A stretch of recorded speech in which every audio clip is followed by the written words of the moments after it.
ભરૂચના આમોદ તાલુકાના દાંડા ગામની નવી નગરીમાં રહેતા પ્રવીણ વસાવા ઉત્તરાયણ પર્વે તેમની બહેનના ઘરે હલદરવા ગયા હતા, જ્યાંથી વાસી ઉત્તરાયણે પરત ફરતા ઘરમાં તેમનો 26 વર્ષીય પુત્ર વિષ્ણુ બેભાન અવસ્થામાં પડેલો હતો.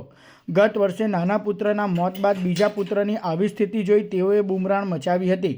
ફળિયામાંથી પાડોશીઓ અને અન્ય સગા ભેગા થઈ ગયા હતા.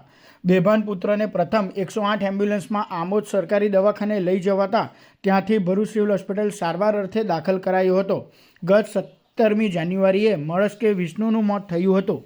પુત્રના મૃતદેહને અંતિમ વિધિ માટે ગામ લઈ જવાતા બહેન, ભાણેજ, સગા સંબંધીઓ અને ફળિયાના લોકોએ વિષ્ણુ અચાનક મરણ ગયો નથી, પણ તેને ગામના જ રાહુલ વસાવા, ભૂમિત, અલ્પેશ અને કનુ વસાવાએ માર મારી બેભાન હાલતમાં પાછળના દરવાજેથી ઘરમાં મૂકી ગયાની હકીકત જણાવી હતી. માતર ગામે સિગ્મા કોલેજ સામે આવેલ ઈંડાની લારીએ જમવા બાબતે ગામના જ આ 4 મિત્રોએ ઝઘડો કર્યો હતો, જેની રીસ રાખી એક્સપ્રેસ હાઈવેના બ્રિજ બાજુ સાપા અને ઓરછણ ગામ બાજુ પણ વિષ્ણુ સાથે આ ચારેય લડાઈ કરી હતી. પિતાએ હકીકતની જાણ થતાં દીકરાના મરણનું કારણ જાણવા દાંડાથી ફરી મૃતદેહને સિવિલ હોસ્પિટલ લઈ ગયા હતા. ભરૂચ સિવિલ હોસ્પિટલ ખાતે તારીખ 18મી જાન્યુઆરીએ પોસ્ટમોર્ટમ રિપોર્ટમાં દીકરાનું માથાના ભાગે ઈજા થવાથી મૃત્યુ થયું હોવાનું બહાર આવ્યું હતું.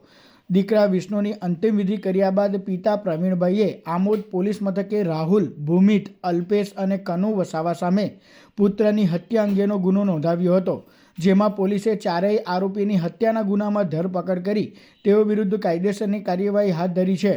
પોલીસે આરોપીઓને સાથે રાખી સમગ્ર ઘટનાનું રિકન્સ્ટ્રક્શન કર્યું હતું.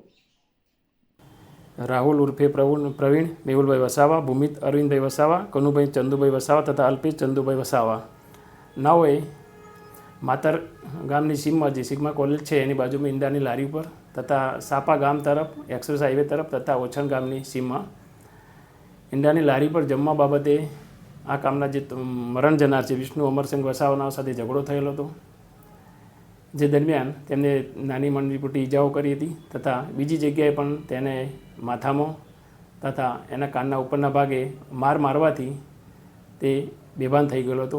ત્યારબાદ આ કામના જે તોમતદારો છે એ ફરિયાદીના ઘરે એટલે ભોગ બનનારના ઘરે એને બેભાન અવસ્થામાં મૂકીને નાસી ગયેલા હતા.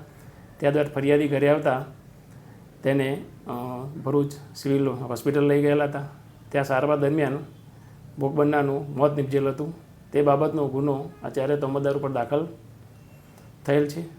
આ ગુનાના કામના જે તોમતદાર છે એને ગણતરીના સમયમાં આમોદ પોલીસે પકડી લીધેલા છે અને આ ગુનાના કામે તેઓને અટક કરવામાં આવેલ છે અને આગળની કાર્યવાહી હાલમાં આમોદ પોલીસ સ્ટેશનના પોલીસ ઇન્સ્પેક્ટર નાઓ ચલાવી રહેલ છે.